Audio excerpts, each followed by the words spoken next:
All right. So greetings, I'm Joan Conroe with the Cornell Alliance for Science, and welcome to Alliance for Science Live. We're very proud to host this particular event with Science Africa. Our moderator today will be Dr. Mercy Korir. She comes to this important discussion with a solid background in both medicine and journalism. She holds a bachelor's degree in medicine and surgery and a master's degree in communication. For the past 4 years, Dr. Mercy has been a medical journalist with KTN in Nairobi, using her medical background to report effectively on health issues of interest to the public at large. And vaccines are certainly one of those issues. Welcome, Dr. Mercy, and thank you for being here today. So I'm going to go ahead. Thank you, John. Thank you. I'm going to go ahead and turn the discussion over to you. All right. Thank you, and thank you for this opportunity to have a conversation that is definitely of interest, not just to the African continent, but globally, because everyone is fighting to live through the pandemic, those that have been fortunate enough to survive it. And so everyone is wondering, what next? How do we protect ourselves? How do we stay safe? How do we live through this? Is there hope? And I think definitely the conversation today is just about where are we with the vaccine, COVID-19 vaccine development, especially as an African continent. And really, at the end of the day, is there hope for us as a continent, for us, as a people? So we are joined by two experts in this particular field of virology who have been in the thick of things when it comes to the COVID-19 response in their particular countries. So allow me to introduce first and foremost Professor Nzala. Professor Nzala was my teacher back at the university. He's a professor of virology and immunology at the University of Nairobi. He pioneered the establishment of the Kenya AIDS Vaccine Initiative, KAVI, in 2000. And since then, KAVI has been instrumental in building, Professor Nzala has been instrumental in building KAVI from an initiative to a fully fledged research institution, which serves as a lead, in which he serves as a lead research scientist. Professor Nzala specializes in the fields of epidemiology, virology, immunology, and he has extensive research and experience in HIV vaccine research. Then from Ghana, we are joined by Dr. Michael Owusu. He's a clinical microbiologist and a lecturer in the Department of Medical Diagnostics at Kwame Nkrumah University of Science and Technology in Ghana. He's a research fellow at the Kumasi Center for Collaborative Research in Tropical Medicine and serves as executive director of the Center for Health System Strengthening, which is an NGO based in Kumasi. Dr. Owusu has extensive research experience in human coronaviruses, the virus that has actually been the talk of the better part of 2020. And he has investigated livestock and wildlife samples for animal coronaviruses and other zoonotic agents. So definitely we are in good hands when it comes to this particular conversation. So we'd also like to hear from you the questions that you have during this conversation. Please drop them on the Q&A section of the webinar. Just drop your answers. If you want it specifically targeted to any of our panelists, please indicate so, but just have them at the Q&A. Those of us joining us on Facebook Live, also feel free to ask your questions, your comments, everything that you really want to know about COVID-19 vaccine. Please, let's engage, let's hear from you so that it's a conversation from the experts and yourself so that we are all on the same page at the end of this. We are happy for the journalists that are joining us. Please feel free to engage the experts, because this is the one opportunity where you get to get experts from the two different corners of Africa to give their different perspectives. So for me as a journalist, this is a very good opportunity just to get stories and also to get a report to write on. So we'll start from the very basics and just to know where are we when we are talking about COVID-19 vaccine. And I will start home, Kenya, that is with Professor Nzala. Where are we when we are talking about COVID-19 research? Yeah, thank you, Mercy, and thank you, Joanne, for inviting us and bringing this conversation together. Indeed, vaccines is a conversation that Africa must have constantly. because of the infectious diseases that we have, the infectious agents. Now, in terms of where we are as a continent on COVID vaccines, I'm sorry to say that Africa is not doing very well. The only country that we know of that is involved in clinical trials is South Africa. And even if South Africa is involved, again, it's not a product that has been made in South Africa. So it speaks volume because it begins to say, where are our scientists? Where are African investments in terms of research and development? So these are really the things that we really have to bring on the table. And these are the things that we must actually talk about. We cannot, and we should not, afford to just be testing grounds. We should be part and parcel of research. We should be part and parcel of innovation. We should be part and parcel of beginning to engage, to produce and create and make these products in Africa. And I say so because a number of African countries in the next 4 or 5 years are going to graduate away from Gavi. Graduating away from Gavi means that African countries now must afford their own vaccines. So that is a big, big discussion that we must have.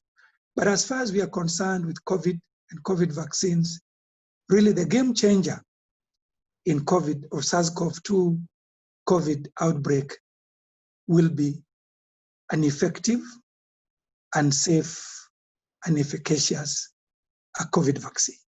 As far as we are concerned, there are a multitude of products out there, maybe 400 in different stages of development. Only 9 maybe are in the last stages of development, but with a lot of issues because of the nature in which they have been added. But what we must say now is that though we have not made these products in Africa, we must be able to move very fast with our own governments, maybe forming consortiums, East African consortium, Kenyan consortium, and then begin to say, can we also begin to do clinical trials in our own communities to find out whether these vaccines are safe and whether these vaccines are efficacious? Because at the end of the day, if we are going to administer these vaccines within our own communities, there will be a requirement to have some local data on the issues of safety and effectiveness. But as we speak now, I only know of South Africa that is testing the Chad, the Chad vaccine, the one from Oxford University. Thank you. Thank you, Professor Anzala. And we will come back to one of the things that you've mentioned, that Africa should not be like a testing ground vaccine. And I'd like to hear from you later on about what this perception really has on people, on the reception eventually on vaccines. So we'll come back to that. But let me hear from Dr. Owusu, and if you hold the same sentiments as Dr. Anzala, where he's asking, where are the African experts? Where are the African investments? Where are we as an African continent? I don't know if you hold the same sentiments as Professor Dr. Owusu. Yes, exactly. I hold similar sentiments like what Prof said, and I have been involved in a lot of media engagements since this COVID started in Ghana, and have raised a number of these concerns. And I mean, vaccine manufacture is not a one-day event. It is a process. So ideally, you don't expect that when there is a pandemic, all of a sudden, you want industries to shoot up and begin to manufacture vaccine. And over the years, I mean, we have not established the system to be able to support vaccine development. And it's a peculiar problem across Africa, and Ghana is an example. I mean, in Ghana, for instance, in the 1960s, previous governments began manufacturing vaccines for animals with our veterinary health services. So this is where they were learning how to prepare vaccines for animals and to vaccinate animals against some of the animal viruses that we had. The plan, I believe in the 60s and 70s, was to gradually develop a crop of scientists who will be able to build a whole infrastructure, research and development unit, huge pharmaceutical industry to now zoom into the manufacture of human vaccines. But along the line, this collapsed. And as we speak now, even for the veterinary sector, even manufacturing vaccines for animals, it's not something which is happening because the previous government have not invested, made available funds. You will agree with me that even across Africa, if you want to talk about the percentage of GDP that is invested in research across Africa, it's nothing to write home about compared to other developed countries which make significant investment in research. Ours is not like that. So purely is about the interest of various governments, whether they have interest in investing in research and development and investing in vaccine manufacture is something that is a bit questionable for me. And personally, I have not seen the evidence of it. So if you have countries in Africa where governments don't allocate funding to invest in research and development of vaccines and other things related to pandemics and emerging infectious disease, then of course, when you are caught up in such an event, you cannot rely on your system. And it is what we are experiencing across the African network. Your only hope is to collaborate with Western partners to form consortiums for Western partners to now manufacture these vaccines and then bring them into the country and conduct trial. Well, it is good to have expertise in trial, but then the goal must be to have the industries within African countries where they can manufacture their own vaccines and then test these on our own African populations. COVID has taught us that it is not healthy to completely rely on Western partners to keep on giving us things we need. And testing, in my case in Ghana, was an example where we had to import reagents for testing for COVID. And along the line, I mean, we ran into difficulties because we couldn't manufacture these reagents. We don't have the expertise. We had to buy them from Asia. We had to buy them from the US. And these countries were not willing to sell their reagents to us at the time. So yes, the government had the money, but then no country was willing to sell. It was very difficult until African CDC began to mobilize countries together to bargain for them together before we were able to get one or two through donation and others gradually through purchasing. So it's a long-standing problem on the continent, and I feel that we have not prepared as a country for so long, and we have been caught up in the web. And my fear is that if we don't use this opportunity to build the structures, the next phase of pandemic may be something that we may not be able to start.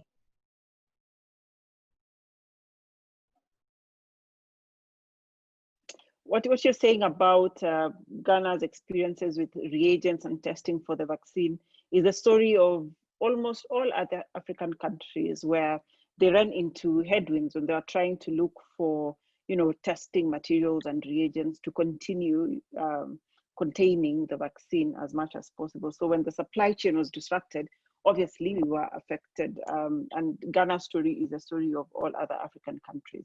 So still back at the basics, and this is to Prof. So if we as a continent, as different countries or the consortia that both of you are talking about, are to do our own vaccine development, how would the countries or researchers, scientists in this field do that? What would the process look like in developing our own vaccine? Okay, there are 3 African countries that develop vaccines on the continent. One is Senegal, and Senegal develops the yellow fever vaccine. The other country is Egypt, and Egypt, I think, develops a lot of the bacterial vaccines. The other country is also Morocco. So what we have been advocating is, and we have formed a group called African Vaccine Manufacturing Initiative. Quite a number of us are actually members. It is headquartered in Cape Town. And to also tell you that South Africa used to make vaccines, and then it also collapsed. So there's a company there that now brings in bulk and does syringing and packaging. But with that now, they want to move to start making certain immunogens. We are not advocating that each and every African country should get into manufacturing, but we can get into regional blocks. And then those regional blocks can specialize. If we say South Africa is ahead, it can be a regional block in South Africa making certain immunogens. We could have another block within the East African region making certain immunogens. And then we can have another West African maybe rallying around Senegal because Senegal is already making vaccines and agree to make certain immunogens. And then this can actually be under the African Union. So that way, then Africa as a continent will have that capacity. Making vaccines and manufacturing vaccines is not a walk in the park. It requires quite a bit of training and requires quite a bit of expertise. But what is actually interesting now is the new technologies that have come in, like the messenger RNA vaccine, replicating RNAs. These technologies are now telling us that it is easier than it was before. So this will actually be my push to it because we are one big continent.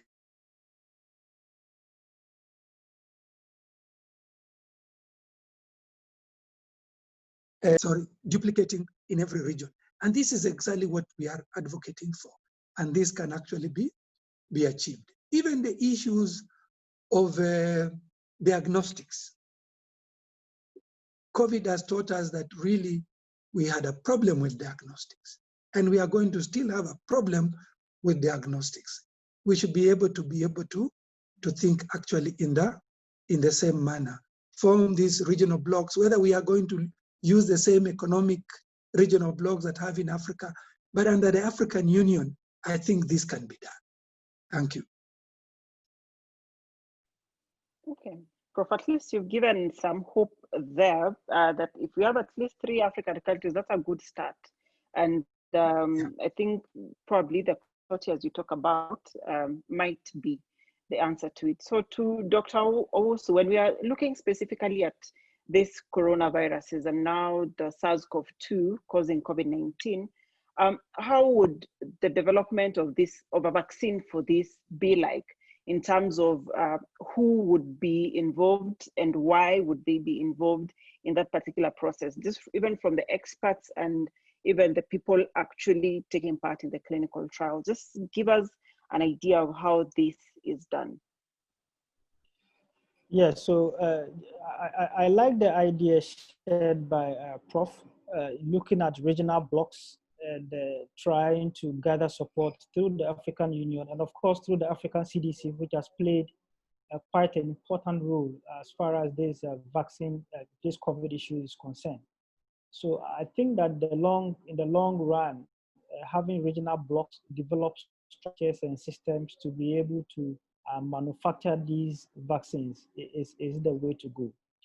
Talking about how will it start? So like we said, I mean, if you have a country which has already in the process, there are whole regulations that governs vaccine development and vaccine use. It's not once again a one-time event. It can take several years, spanning from 10 up to 15 years for people to come out with the vaccines. But I believe that through the COVID issue, there have been quite a number of waivers that through various organizations have waived the processes where people have been able to use technologies like Prof mentioned, things like the use of messenger RNA and self-replicating antigens from viral particles, people trying to use inactivating agents of viral particles. Processes can hasten very faster than the old traditional way of using about 15 years to come out with vaccine. So this gives the hope that indeed something of this sort can be done. But then once a vaccine comes out and a vaccine is manufactured, there are phases that this has to go through. There's the preclinical phase, and there are about 3 clinical phases. The preclinical phase could be done on experimental animals. And for this, every countries can have their own rules that govern how this has to be done. Once this is done, a report will have to be produced, formalized to various ethical bodies, starting from local ethical bodies to national ethical bodies, even to international ethical bodies, to have some of the very strong agencies, both working with WHO, both working with the FDAs, both in the US and other Western partners, to also have opportunity to examine what has been done and to also be sure that indeed it's something that is workable. You go through phase 1, where you have about 20 people to start with, to look at both safety of the vaccines, whether it's able to perform well. You can go through phase 2, phase 3, where you can increase up to about 100 and over, where you look at both efficacy and safety. So these are processes that are clearly laid out that once vaccines are come out and acceptable, can easily be used. But for us in Africa, one of the things that is very much important for us to do, which also we have to let people know, is that Africa has not been part, mostly reluctantly, actually been part of many vaccines that have come out. There is a report in the US that even in the US, it's only 9% of Blacks who have participated in about 42 trials that have been done on new drugs. So when it comes to Black population participation in vaccine trials, is also a huge problem. And once vaccines, if you know how vaccines work, vaccine has to be tried on different populations for you to understand how they will perform in the population. If a vaccine is tried in the Western world and you bring it to Africa to perform on Africans, you can't be too sure whether they will achieve the same efficacy as what has been done in the Western world. So ideally, you will expect that when vaccines come out and you have Africans partner with these vaccines to do trials, as much as possible, you should have quite good representation on the African continent for people to have the benefits of taking these vaccines, for you to be able to measure the efficacy and the safety of the vaccines. Then with that, you can be sure that indeed this can be generalized to the various populations. But once again, if you talk about Africa, we have peculiar issues with regarding to how to accept vaccines within our local context, how to work out with these vaccines. I mean, in Ghana, we had issues, and Ebola taught us an example where, I mean, there was a trial where they wanted to look at the safety of the Ebola vaccine. But then this was being done in one of the regional blocks in Ghana. And as soon as they started, there were rumors that people wanted to inject other people with the live Ebola vaccine. And the whole thing collapsed. It became a huge radio debate, and it just didn't end up well. So communicating this vaccine use, enabling people to understand in their own local language what you are about to give to them, helping them to appreciate the benefit of what they want to use, is one of the things that through rigorous community engagement you would like to have across the continent for people to buy into it. Other than Western world, people can read the label of a vaccine and can choose to participate. In Africa, you will have to meet the people, you have to talk to them, you have to help them to understand. You might have to interpret it in their own language of understanding. Then once they agree and understand, then they can go along. Even in communities, you have to engage the community leaders, the village leaders, the chiefs, the household leaders, even government agencies, for people to know exactly what you want to do. If this is not done well, then the vaccine may be as good and maybe 100% efficacious, but then getting people to use it may be also another difficult thing to do. So it's a whole process that could have both social science aspects, medical aspects, government to government engagement, local engagement, a whole block of events that has to be done through this process of getting the vaccines implemented at the local levels in various African countries.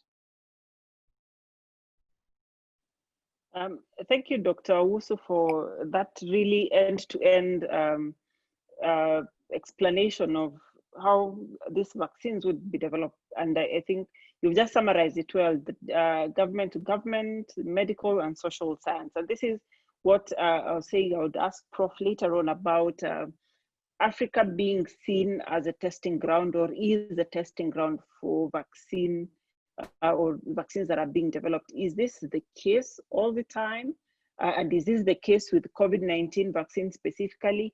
And how does this then impact the perception and reception of the vaccine eventually?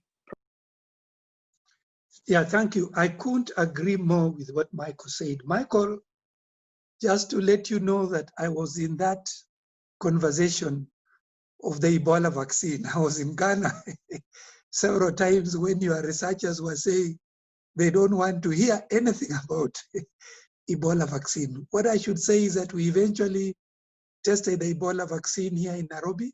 We did phase 1 here, we did phase 2 here. Everything was quite okay. That vaccine is now undergoing licensure. It's being given to DRC Congo and Rwanda and the Western Uganda. You see, skeptics, vaccine skeptics are there. Vaccine hesitancy is a reality. Kenya is a good example. And you have had, Mercy, you are totally familiar with the issues we have had with the Catholics and the various vaccines that we have been giving to children. So those issues need to be addressed. And usually skeptics begin with, just like the communication that our colleague from Oxford said, in a very innocent manner, that we should be able to test this vaccine in Kenya, and then it became a problem. Not understanding that really what he was really communicating, that as human beings, and I always say this, and immunology has taught me a lot, we are similar, but we are not the same. The side effects that you might see in Europe, the efficacy levels that you might see in Europe might actually be quite different because of our environmental exposure and how the immune system actually works. So the whole issue is that when people hear and when communities hear that this thing has been done, been manufactured, or has been created elsewhere, and it is being brought here to be tested on us, then that's where now the skeptics come in. Why are we being tested on? And that now is a conversation that we must have with communities, just the way Michael talked about, that they are not testing on us. We are trying to gather our own information, our own data, eventually our own knowledge, to be able to say, is this product safe for us? And if it is safe, how do we give it? And who do we give it? And what do we look for in terms of side effects? And Mercy and the other people who are also listening, bear in mind that vaccines are given to normal people, not people who are sick. Vaccines are given to normal people.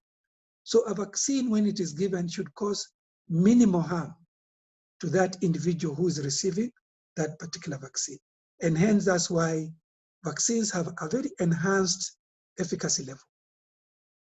And hence the need to be able to really prepare communities, because side effects do occur, but you want to quickly say, this is not related to the vaccine, or this is actually related to the vaccine. So the skeptics, the hesitancy is across the board, even from my own colleagues in the medical fraternity.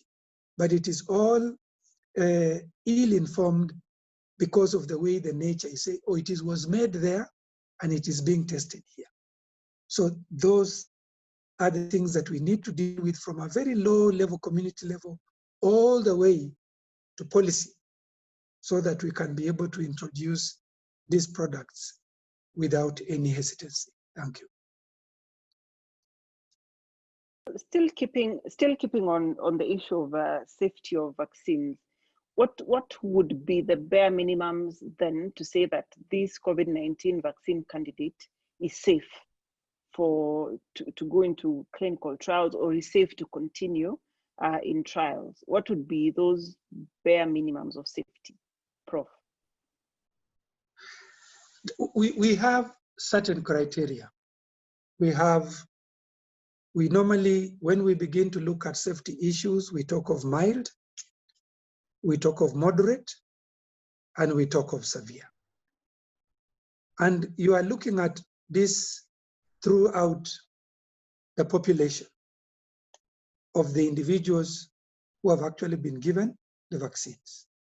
And you want to be able to say that in phase 1, you saw, and definitely we always see mild side effects like fever, maybe a swelling at the site of injection, maybe a little bit of a headache, maybe a bit of fatigue. But these are usually the signs that the immune system is actually responding. And those are mild side effects that we can live with. So, and then a bit of moderate. And as you move further, you don't want to have a vaccine where you know that maybe one out of 100 people might end up with a very, very severe side effect.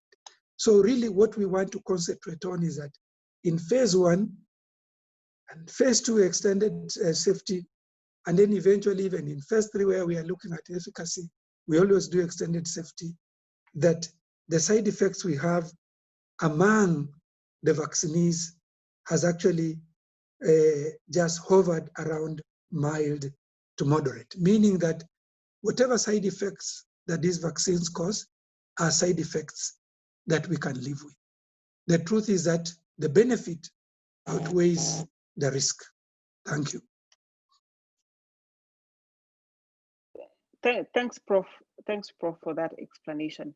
And to Dr. Owusu, now, when we talk, we're looking at safety of a vaccine. Is it safe? And at the same time, does it work? Can you pick either or, either safety or either efficacy, or does it have to be both? Well, it has to be both, and that is the objective of trials. The trials look at safety and efficacy, and two has to go together. You can't have a trial looking at only safety without looking at efficacy. But like Prof mentioned, I mean, there are governing principles when it comes to the use of vaccines, and even in medicine and in medical terms, where you look at the principle of beneficence and non-maleficence. So whatever you are bringing up, the objective must be to benefit the people and not to cause any harm to them. As much as possible, you minimize harm as much as possible to the people and maximize benefit as much as you can. This is a principle that guides medicine and many things that we do. But then the other thing that we Africans have to note is that we have quite a number of experts who have trained over the years and are serving as collaborating principal investigators in various local countries where the trials are being done. So these experts also understand how these are processed. And many of these countries now have very good, rigorous Food and Drugs Administration authorities. They have very good ethical review boards. I mean, in Ghana, for instance, if you want to start a vaccine trial, you first must apply to your local institutional review board. And once you are finished with that, you have to also apply to the Ministry of Health, the Ghana Service Ethical Review Board. Once you finish with that, you now have to go to the National Food and Drugs Authority and fill all the documents and get all the assessments. Then they have to come to the trial site, assess the qualification of the people who have to lead the trial, also assess the environment where the trial has to be conducted, assess where the vaccine will have to be stored, check all the other protocols and SOPs you are using, and ensure that there's a pharmacist on the ground where you can be able to record what Prof mentioned, your moderate, your severe, your mild, where you can record every form of severe adverse event. And this is done from the start of the trial until you finish. And as you do this trial, you always must report to the Food and Drugs Authority, and they can bump in at any point in time to look at your data, to check and ensure that whatever you are doing is right. So if there is a signal that indeed somebody has suffered from any form of event, they have the right to stop whatever you are doing, to open up the data, to assess and ensure that what you are doing is not due to the vaccine. If they are not comfortable that what you are doing is not right, they just shut off your vaccine trial, and then you close up or fold up. If they are sure that what you are doing is right, then you can go ahead and then continue with the vaccine. So our own ethical review board have very much interest in what is being done and are sure that indeed whatever is done is going to work. Aside that, there are also diagnostic assays available. Like Prof mentioned, if you have to look at efficacy of the vaccine, then you want to see whether the people are able to mount immune response to the vaccine that they receive. And in this, there are diagnostic assays where you have to measure. So time to time, the Food and Drug Authority have that kind of power to open up the label. I mean, if it's a blinded trial, they can open up and look at few data that you have given out, whether the people receiving the vaccine are indeed mounting immune response to it. If they feel that this is not being done, and you don't have enough evidence to show that this is something that is helpful, they will just close up your trial and tell you to fold up. So I think we are in a stage where many of the African countries have very good, rigorous ethical review boards with very good experts who are there to ensure that the right things are done. And we also have very good investigators, very good leading scientists who have participated in various trials. In Ghana, for instance, we have done malaria trials, and we have experienced people who have led this trial. We have done rotavirus vaccine, the rotavirus trial, and now it's licensed for use and children are being vaccinated. We had the pneumovax, pneumonia, pneumococcal vaccine, which has been given out, and the rubella vaccine is still underway being considered. So we have the experienced people on the ground who are very much conversant with these vaccines. So it is my belief that when it comes to utilization of the vaccine and conducting trials, we seem to have some good capacity on the ground, although not all African countries, but many countries have this capacity. And I think that if it comes to safety and efficacy, I'm very confident that our local scientists can lead this and ensure that our people are protected on the continent. That's true. That's true. Okay. Thank you for that. I can hear Prof is nodding to the affirmative. So I'll take this opportunity to ask this question from Elizabeth Merab, just about vaccines and safety. So this month we have seen questions raised about AstraZeneca, Oxford's vaccine, leading scientists to demand to know why AstraZeneca's trial of its COVID-19 vaccine is still on hold in the US while it has been restarted elsewhere. Do you hold these sentiments, and does this further erode public trust? I think the question is, it's on hold in the US, but it has been restarted elsewhere. I think South Africa is one of the countries that restarted the vaccine trials. So I would like to hear what both of you have to say about this. We can start with you, Michael, and then Professor Nzala. Yeah, I don't know, Mercy, if I can come in, and I'm sure Prof may have very good, much wider information on that. So I had that this announcement about the vaccine, but this is why I said that the world is more vigilant than before when it comes to ensuring safety of vaccines. The trial has been stopped not because the vaccine is causing harm, but then if I think they have one or two cases that had some form of adverse events as a result of taking the vaccine, although they have to investigate this and find out whether this is associated with the vaccine or not. And this is a standard practice, that anytime a trial is ongoing, you always have to review the processes time and time and again. You don't wait for the trial to end before you look at safety and then efficacy. If you do that, you are likely to cause a lot of harm to people. And this is the experience we have learned as a people over the years. And this is why whenever a trial starts and you have even one person who develops a side effect, you have to close or stop the trial, try and do the investigation, see whether this disease or this kind of event or side effect is associated with the vaccine, can be linked with the vaccine. If this can be linked with the vaccine, you are better off stopping the trial entirely. If this is due to any other thing that has occurred as a result of a random occurrence, which is not due to the vaccine, then of course, you want to come back and continue. But this has to be handled in a way to allow the public to have confidence in the system. I think it's not because the vaccine is not good, but it's because you want to ensure that the people taking it are very safe, and this on a larger scale wouldn't pose much problem to the people who are taking the vaccine. This is why I think that this was done, and it's a routine practice that is done for many trials that are happening. Professor Nzala, your sentiments on this? Yes, just to let the viewer know that when we were conducting the Ebola phase 1 and phase 2 trials in Kenya here and in many countries in West Africa, including Europe, we went through a similar problem where we had to put the vaccine on hold in all the sites. And it's all related to the issue of safety.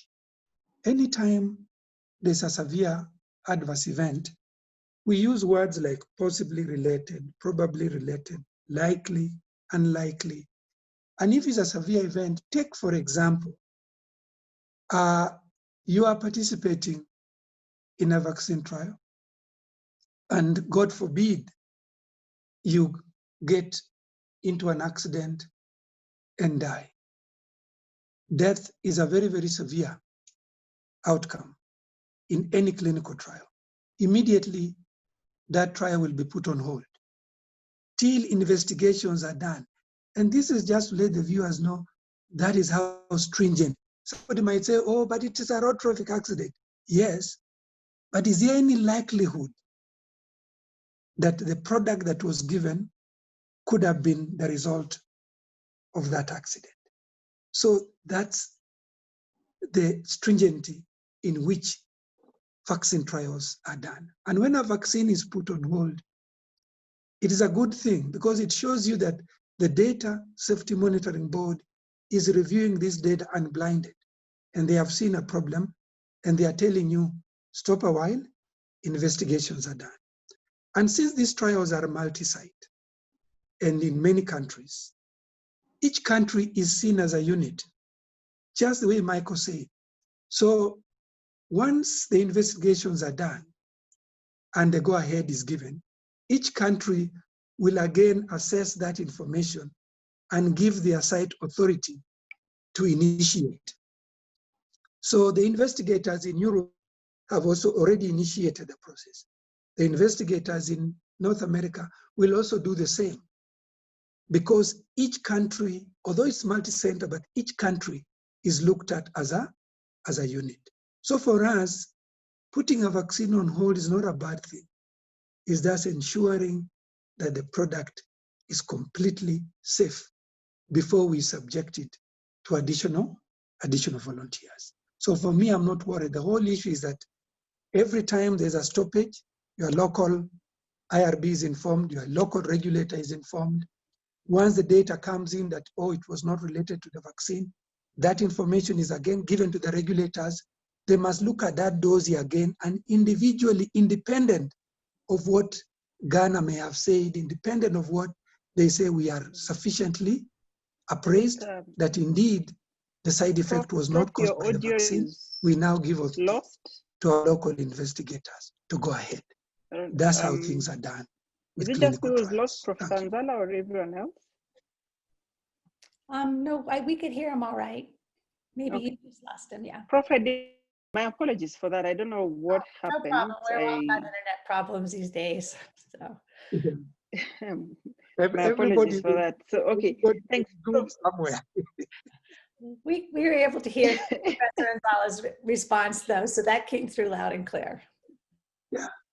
Okay, that's great. Now, I was going to ask Prof. I think the question was more asking that it's still on hold in the US, but everyone else looks like they have restarted the vaccine trials. Is that something to worry about? Yeah, that's the way you have explained. There's really nothing to worry about because there is a general data safety monitoring board which looks at the data. But then each individual country is seen as a unit. So when the information comes that the side effect was not related, each individual country will have to get again authority from their own regulator to start.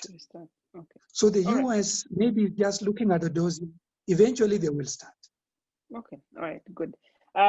So to Michael on this, I think the anti-vaxxers or anti-vaccination sentiments seem to have elicited quite a bit of questions. And one here is asking, how should Africa deal with the anti-vaccination sentiments? I know you have touched on it, especially on community engagement. Is there anything more really about dealing with anti-vaccination sentiments? Yes, Bessie. So I think when it comes to conducting trials, there are various committees and boards that are set up. And Prof mentioned one of them, which is the Data Safety Monitoring Board. And then you also may have steering committees that are supposed to assess day-to-day events and discuss issues that come up.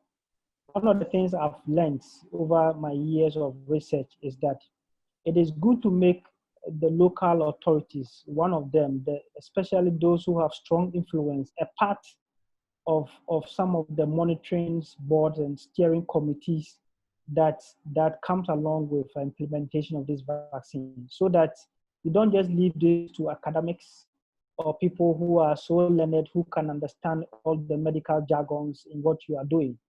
If there is a market woman in the local village who you think that has a lot of influence, it's good to draw in the person and make that person a part of the board that you set up to discuss issues that come with the vaccine. Then they can become more of the spokesperson for, and channel information down to their people for them to understand. So, I mean, local participation in the events that you do, right from the time you start the vaccine until the time you end, is so important and so crucial. If you are able to do that, you allay the fears of people because they know they are a part and parcel of what you are doing, and therefore they may not want to fight against it. The other angle that has also become quite strong of late in Africa, in Ghana as an example, is the use of the media. So the media some years back were not so much involved when it comes to vaccine roll-up. But in today's world, especially in Africa and in Ghana in particular, you cannot set up a vaccine monitoring board or a vaccine steering committee without including a journalist, for instance. You have to include a journalist on your board for them to understand whatever you are doing to the barest level of communication, so they can appreciate what you are doing on a day-to-day, daily basis. You have to take them to your clinic, show them who is receiving the vaccine, explain the side effects to them, explain the findings to them, make them a parcel of what you are doing. Once people are well informed, they will be armed with whatever information they need to give to the public. If people don't understand what is happening and there is a hidden information somewhere, and they feel as if that this is only meant for some elite group of people, then of course they want to fight it. Now, when they know that it is something meant for the general good of everybody, and therefore whether you are poor, whether you are rich, whether you have money or not, whether you are, whatever you are a part and a parcel of the system. Whatever their voices can be heard. When somebody takes the vaccine and is sick, somebody is ready to explain the issues and help them to understand. Once people are comfortable with that, I think that they get a buy-in. But once they don't know what you are about to do, and you limit it to only a group of elite people in the community, you are likely to suffer a setback. And this is what I've learned. I think that can help us to reduce this anti-vaccination sentiments happening across some parts of our country. Thank you, Michael. Let me pick the other question from Joseph Oma, which I think are two questions in one. So I'll go with the first one about investment in research. So he's asking, now that most African governments don't prioritize investment in research, yet colossal resources are required for this, what approach are we considering to reverse the trend? And I think the two of you had actually touched on it, but maybe you can just reiterate on the consortia that you had mentioned. But are there any other ways to do this? Prof, you can go first. Yes, you see, for example, we, and by we I mean the scientists in Kenya, we have been able to push to the level where now within the Ministry of Education, we have a national research fund. Usually this kind of push we really want to be able to have, such that locally then there is an environment where each and every country values research, because research generates information, generates data, and eventually gives you the knowledge that is actually required. And then through this research, then also then make it competitive. So Kenya can have a national research fund as we have. The East African community can also begin to do the same, so that they can begin to invest in their own researchers. Then researchers then will be encouraged to make and create the things we talk about: diagnostics, new drugs, repurposed drugs, vaccines, various devices that we need in healthcare. But once these devices are made at a university level, then they can be handed over to somebody then who can move it to manufacturing and eventually to the use in the community. And that's why we talk about setting up, for example, an East African manufacturing plant, for example. So that plant will now benefit from the various researchers who are making various crude and nice immunogens that can then move on to manufacturing. That's really what goes on in Europe. So what we are really requesting is that various African countries now are forming their own research funds locally. If that funding can begin to increase slowly over time. And also we are engaging policymakers. And COVID has actually been an eye-opener that local knowledge is critical in terms of managing your own. And now I totally know, because I've worked very closely with the ministries of health and other ministries within the Kenyan government. Now, very many of them appreciate that really we need local information to inform policy. And I'm sure with post-COVID, you'll see African countries begin to change the way they actually do business. I'm positive about that. Thank you. Thank you, Professor Anzala. Michael, do you think, so apart from increasing funding towards research, is political will an important component when it comes to this in terms of trying to develop Africa's capacity to manufacture and develop or even work on their own research on vaccines? Is political will an essential component of this? Yes, Bessie. So political will is the number one thing that I think runs along, and always leadership, people say, the root of everything. So, and in trying to encourage countries to go this direction, you need strong leadership with a clear national agenda and with priorities clearly set to guide us as to what to do. Like we have said earlier, vaccine manufacture is not a day's event. It's supposed to be a process that you have to run through over several years. So you need leaders who will be able to define clearly the agenda of the country, to know exactly what the plan, the short term, the middle term, the long term plan is. So we'll be able to have good strategies in place to develop this. I mean, Prof has mentioned about possibly having regional blocks and having funding from national organizations. But as political leaders, one of the things that many countries want to encourage is a public-private partnership. I mean, although vaccine, the manufacture of vaccine is not just for good of society, but it also has a business component.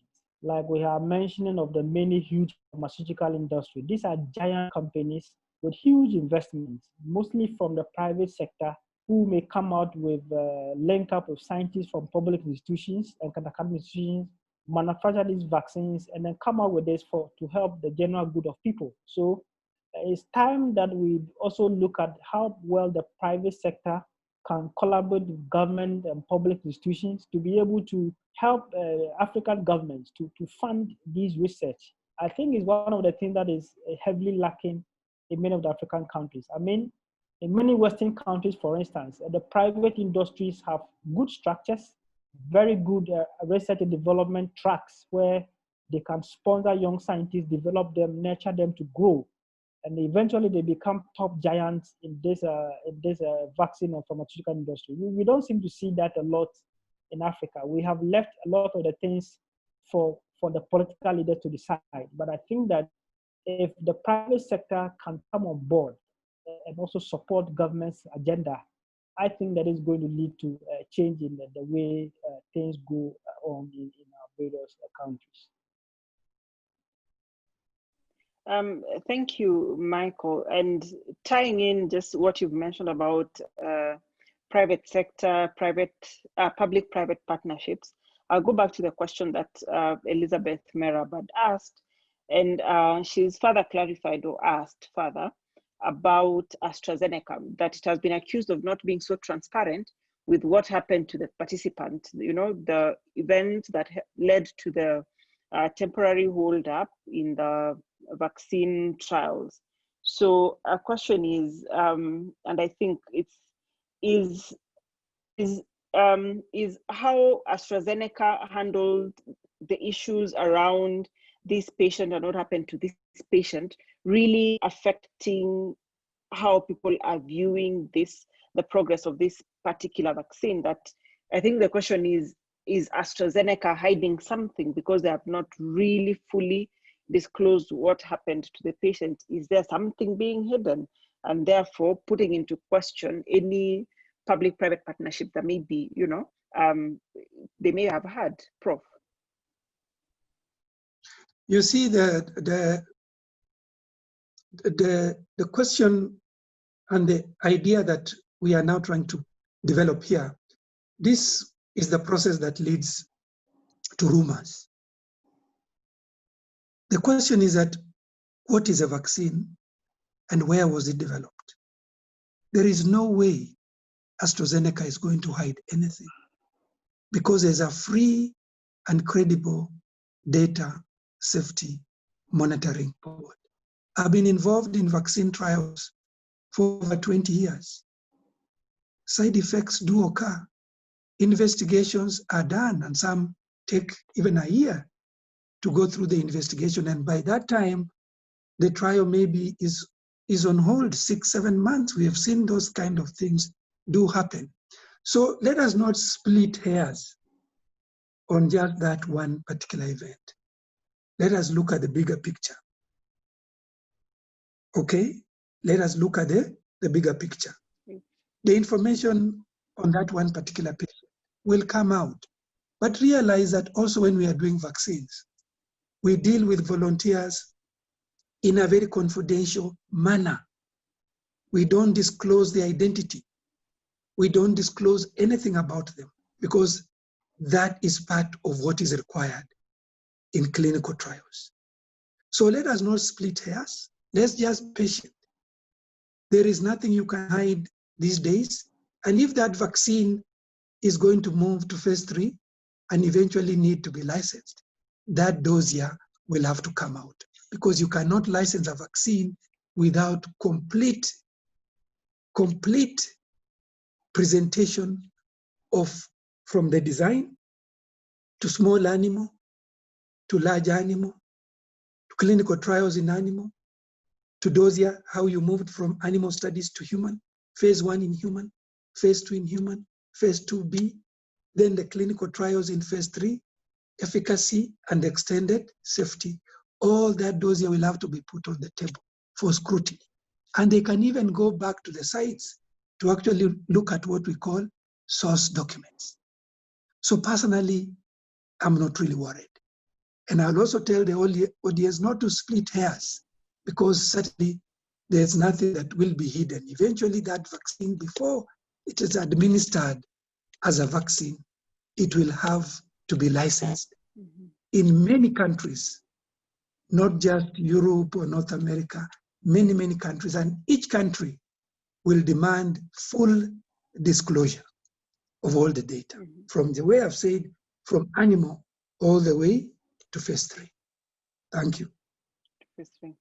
Okay, thanks. I hope, Elizabeth, you have your answer from Prof. And what he has actually explained about this being made public if it is to be registered. And I'll take, there's a question here still by Joseph A, and I'll combine it with one of the questions from Facebook. Joseph is asking, how are the Western world research colleagues, how do they value your contributions? And I think this goes to both of you.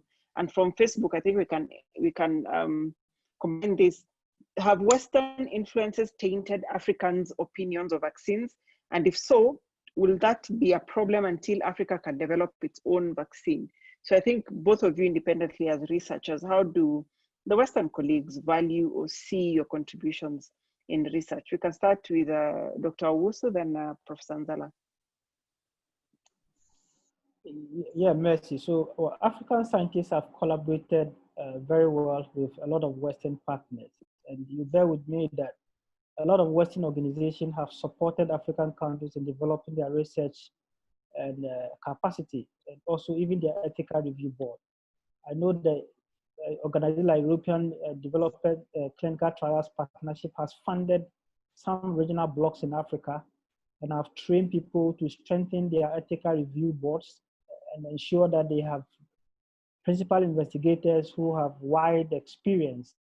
They have trained people in various areas. So I think that when it comes to collaboration, for me, it's been quite fruitful, and it's been very good than what we used to know previously.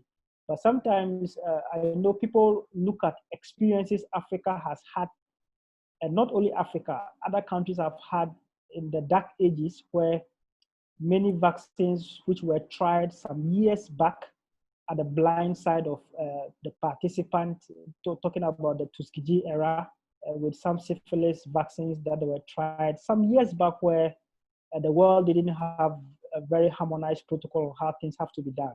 But like I said, in today's world, we have protocols available. And the Prof mentioned that even the source document for these patients are available to be inspected by the Data Safety and Monitoring Board. So, I mean, when it comes to doing trials and trying to investigate to see what's happened, who has taken what, I think is not a question that we have to doubt. We need to have confidence in our own systems, in our scientists, what we are doing. I think collaboration with Western partners in the North-South collaboration has been so good, and I think that going forward, African scientists are working with Western partners to further increase their capacity to be able to manage large trials, all to the benefit of Africans within our own continent. Okay, thank you. Prof. Sanzala? Yes. Do we still have Prof. Sanzala on? Yes, I'm on. Yeah. Okay, go ahead. Yes, in the last maybe 10, let me say 10 to 15 years, the ecosystem of doing research and how we relate to our colleagues in Europe and North America has actually been. Prof, your video is off. Oh, Prof, sorry. Your video is off. The ecosystem has actually been changing, over time. And now there is more openness. There is more, respect. There's also more stringency in the way collaborative arrangements are written, the way MOUs are also written, including even issues to do with the intellectual property, issues to do with patents. All these things are discussed way, way before as collaborative research is actually being written. It is clearly understood who owns what. We now know that even if the money is coming from Europe or North America, these days, that environment in which we are doing research is actually very, very different. So there's a lot of mutual respect for each and every one of us. And also what has really, really helped Africa is this rapid development of regulation. We now have very enabled ethics and research committees in various research and universities in our countries. We also have regulators in various countries in Africa. And then we also have experts who can actually be able to sit in scientific advisory committees for various collaborative arrangements. We also have African experts who can also sit on advisory vaccine safety advisory boards, as I've just talked about. So that environment has been changing. So the respect is actually there. What we are now calling for is African leadership, just as Michael has said, to also embrace creation of knowledge. And that creation of knowledge comes from gathering data. So that's what we are saying, that we should now also influence our policymakers to also say, what is our research agenda in Kenya? What is our research agenda in the East African region? What are things that we want to know? What are products that we like to make locally that we should begin to think of? And also, as Michael said, bring in the private sector. The reason why vaccines are not a walk in the park is that vaccines are difficult to make. When you see a vaccine product on the shelf, my God, there's been so much into it in terms of toxicity testing and all these things. So the margins you make are very little. And that's why when the private sector is involved, those vaccines tend to be very expensive. But even if governments can come in and guarantee the market, then the African private sector can actually be encouraged to come in. So that is now the discussion we are now beginning to have. And that is the discussion you journalists who are listening to us must also push, so that we move, all of us, in that direction. Because COVID has taught us that you cannot use somebody else's knowledge to manage your own outbreak. Our communities are different. Our perception are different. Our rumors that we need to deal with are also different. So all those things need to be looked at from community and individual level. So that's what I would say. Thank you, Mercy. Okay. Thanks, Prof. Now, talking about still on the vaccines, let's say Europe or the Americas develop the vaccines. Will we in the African continent get these vaccines? What will be the distribution like up to the end user, so that, because this is a global pandemic, so I expect that everyone gets it. So initially there were stories about certain governments buying or guaranteeing to buy bulk of the vaccines. And the worry was, will we in the African continent get anything, if at all? Michael, I can start with you. Yeah, so this has been a huge advocate that WHO is undertaking, calling for countries not to nationalize vaccines, but to look at the general good of the public. And I believe WHO is doing this because the principle of stopping pandemics is not only to look at local needs. If you want to look at only your local needs as a country, you may end up addressing your local needs, but this is a pandemic which involves everybody. Your people will travel, your people will interact. So in either way, you are better off supporting everybody for everybody to get well than looking only at the local needs. So it's one of the things that WHO has been advocating for, that as much as possible, vaccines must be made available, especially to under-resourced countries, to enable them have a benefit for doing this. I'm also aware that huge institutions like the Gavi Alliance and other creditable institutions across the world are working to make close to over 100 million vaccines available to under-resourced countries. And I'm aware that they are listing some African countries, quite a number of them, that can receive these vaccines and make them available to their population. So like Africa has benefited from Gavi and from other agencies, it is my hope that when these vaccines become available, through their goodwill, they will still help a lot of the countries in Africa to have the benefit of giving it up. I mean, the truth is that if you have to cost vaccines and sell them at a price, I'm not sure many African countries can buy into this. And many African governments may not have the funding. Already, you know that we are having difficulties. For instance, in Ghana, we have the sex childhood killer disease, and also we have extended it to include other vaccines. That even with this, we have support from Gavi to enable us to procure these vaccines and make them available. So things like Covet cost. I think that many people will be denied from accessing this. One of the things that the WHO Director has been championing is to make healthcare accessible to all people, irrespective of their race, their color, or their economic situation. So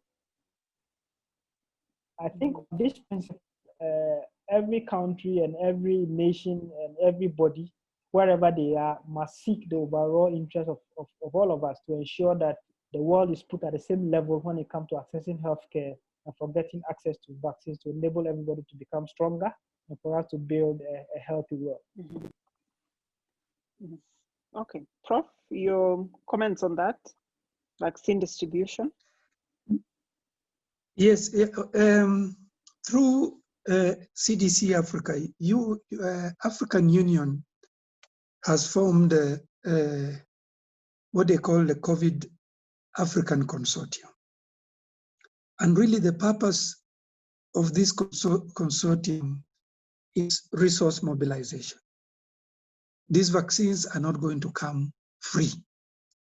And we must accept that even when Gavi gives us these vaccines, they are never free. Somebody somewhere has actually contributed money to give to the various pharmaceutical companies that make these vaccines, be it Serum Institute in India or AstraZeneca or Merck Pharmaceuticals. These vaccines are never for free.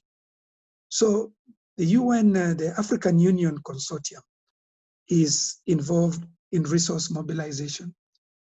But what we also need is to cascade this to each and every country, to also begin to have a discussion in terms of how do we organize, for example, Kenya, in terms when the vaccine is available, what are our priorities in terms of who will be given this vaccine first and how will it be given?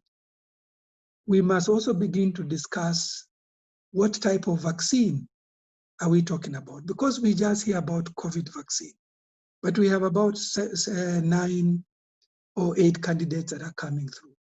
1 or 2 of them might prove successful. How will we choose? So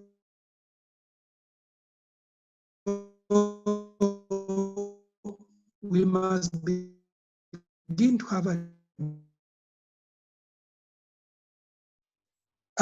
each of those things will fix, cold chain, all these things are well organized. But again, resource mobilization might not come, might be given the product, but how will you distribute it as a country? So Africa, at each individual level, should start having this discussion. And I'm on record having actually suggested that by now, Kenya should put his apps there. And how do we organize? Even talk of regional. How do we organize ourselves? Of COVID is that you are not safe till it is the message. Okay, Prof. So, and there's a question here from Jackie Achan from Facebook. And just tying to the conversations that we've been having, shall we see COVID-19 vaccines developed by African countries? The ones that have been tried in the continent, for example, shall we see any African country develop a vaccine? Hello, from where you sit now? Yes, I can hear you, Prof. I don't know if you can hear us. Okay, let me, okay. Prof has dropped off. But Michael, maybe you can take this question as we find out what's happening with Prof. Shall we see, in reality and practically looking at it, shall we see any African country develop a vaccine?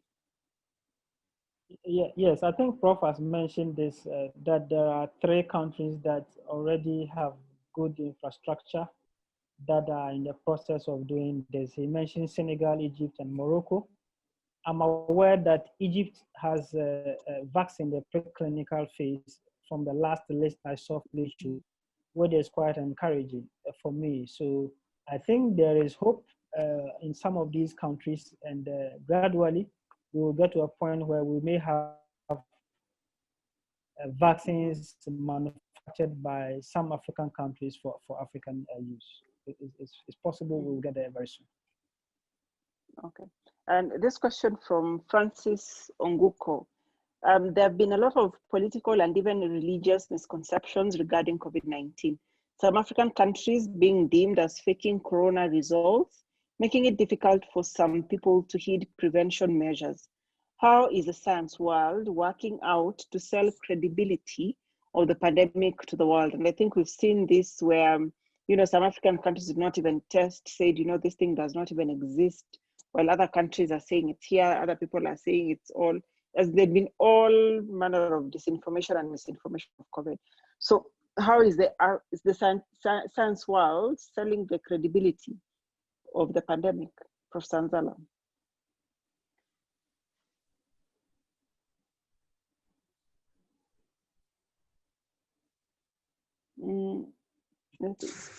You see, the outbreak started, and the way it got out of Asia and got into Europe, and then North America, and then Africa, and then the avalanche of what I can call misinformation. I have never seen an infectious agent that has received so much misinformation like COVID. There are people who have published just by sitting in their own room and writing opinions, and then now there are people who pick opinions and say it is knowledge. So my advice to everybody is that we are educating the community to differentiate between what is information, what is data, and what is knowledge. Knowledge has come in very slowly to do with COVID. But a lot of information and opinion is what most of us are going by. So there's a lot to be done, and each and every country will be individually the way they will actually deal with educating their own, their own communities.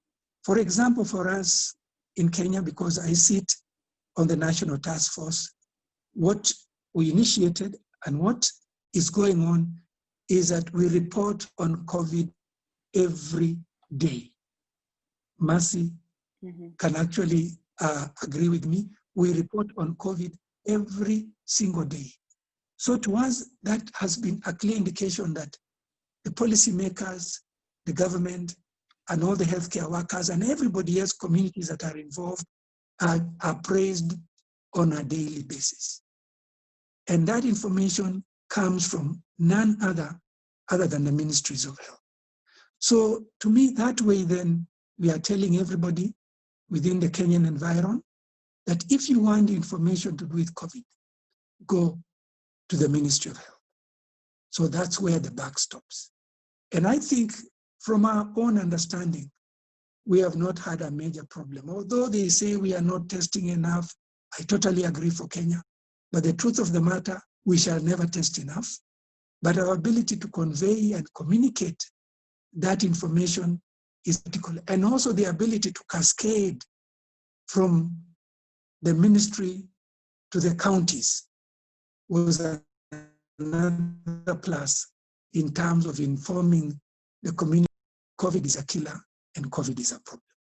So each country will have to deal with its own problems individually. But for Kenya, what we recommended has actually worked for us quite well.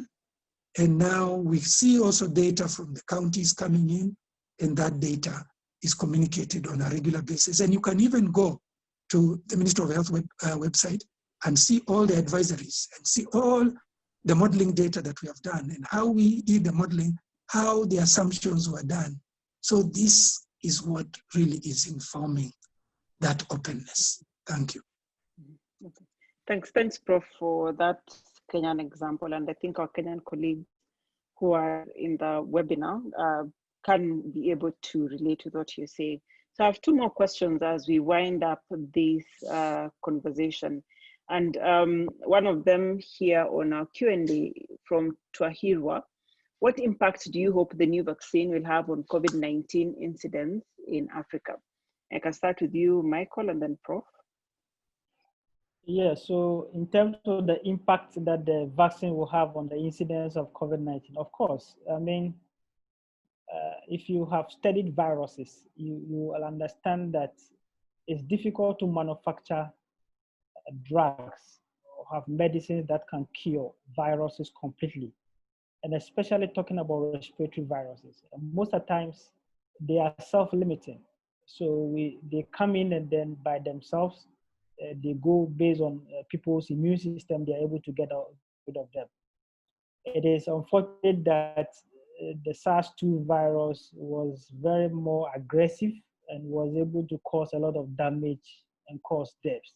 So one of the ways we can stop this virus is to have vaccine, because as we speak now, we are not sure about the length of the immunity that people may have for those who have been infected. So once you are not sure about how long your immunity can deal with this virus, or how well your immunity can be for what period, you cannot be too sure how the next phase of this pandemic will be. So obviously, once vaccines come in, we can be sure that we will be done with this SARS-2 virus and get it out of the way. Perhaps if something new will come up, it will be a new strain that may not be within the scope of this particular virus. So I think vaccine is a sure way. Like we have dealt with many other viruses that have caused serious problems on the continent and have gotten rid of them through vaccines. The same way, I'm sure that once we are able to take up this SARS-2 virus, the virus we can extinguish this from the system, from the continent, and then be better prepared for other things that may come up. Mm-hmm. Prof, what impact do you hope the new vaccine will have on COVID-19 incidence in Africa? Yeah, and just as a rejoinder, Twahira is also asking, what ethical standards do you plan to set to protect people who will participate in trials phase? But I think this one has actually, the two of you have actually handled this quite properly during the initial start of the conversation. So maybe you can tell us what you hope the new vaccine will have in terms of COVID-19 containment in Africa. Yeah, vaccines and the impact vaccines have depends very much on the natural history of the infection. For example, measles vaccine works excellently because we know very well that in the natural history, when a child is exposed to measles and they recover, they develop immunity for life. And then the vaccines that have been developed for measles mimic that, and they do exactly the same. So that as you vaccinate for measles, you are totally removing the susceptible pool of individuals from the community. The natural history of SARS-CoV-2 and COVID is not completely clear. And the reason I'm saying that, we are not sure yet whether those who have recovered from COVID have developed a long-lasting immunity. That we don't know yet. Information is still, and the data is still being gathered. But the impact we actually want to have is that even if people develop immunity and that immunity goes down over a period of time, the impact we want the vaccine to have is that we want the vaccine to reduce the pool of susceptible individuals as much as possible. And for me, where I see it, I would actually prioritize the elderly and the individuals with comorbidities as some of my priorities, and the healthcare workers, the frontline healthcare workers, to reduce the susceptible pool among those ones, because you know that those are individuals who tend to be affected the most. And then as we study more, then as we study more, we know whether it will be a seasonal vaccine or how exactly it will be, because that will only emerge once we know the natural history of SARS-CoV-2 and COVID infection. Mm-hmm. Yeah. Okay. Thank you, Prof and Michael. So as your parting shot, as you wind up this webinar, what do you see as the role of Africa moving forward on the global response to the COVID-19 pandemic? What, like the top two things each one of you see as what our role is as an African continent? I can start with Michael and then Prof.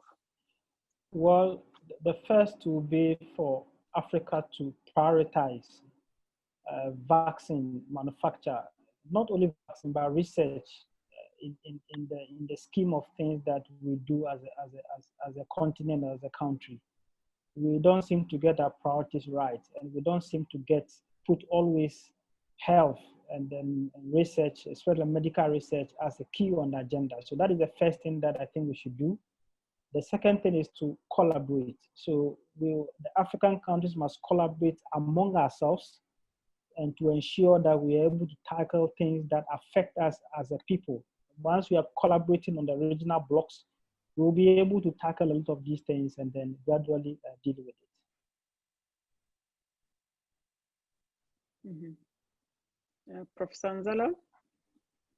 Yeah, in addition to that, if you look through history, there have been outbreaks, some localized, some end up like SARS-CoV-2, which becomes a pandemic. So what we are also advocating for African countries is to put in place surveillance systems. We don't know where the next disease X is going to come from, because we always talk of disease X. So for us now, SARS-CoV-2 is disease X, but now we know it is SARS-CoV-2. There is another disease X that might come. So surveillance systems that begin to look around animal-human interaction, because we know that these spillovers that cause major problems are viruses that come from animals and come into human. So let us set up let us set up regional surveillance systems. Let us have in place One Health programs that are out there looking for sensing the environment, sensing what is going on, so that should there be an outbreak, we ensure that we cut it in the bud before it actually spreads out. So in addition to what Michael has said, what we are also trying to advocate for is good public health, but more so surveillance systems and issues to do with One Health, human-animal interaction. Because if you go throughout history, all the pandemics have been viruses that have moved from animal to human. Thank you. Okay. Thank you very much, Professor Nzala and Dr. Michael Owusu, for your great insights on the conversation on vaccines. I think my take home is that we are similar, but we are not the same, as Prof you said. So we really need to do a lot of research. We really need to do a lot of things and do our own homegrown capacity building and development to be able to, to tackle the next disease X, as you said, Professor. So thank you, gentlemen, for your valued time and insights. I'm sure our participants, both on this webinar, Zoom webinar, and on Facebook, have learned a lot. Thank you for all of you who sent in questions, who have engaged with us and have had an opportunity to have their questions answered by Professor and Dr. Thank you very much for your interaction.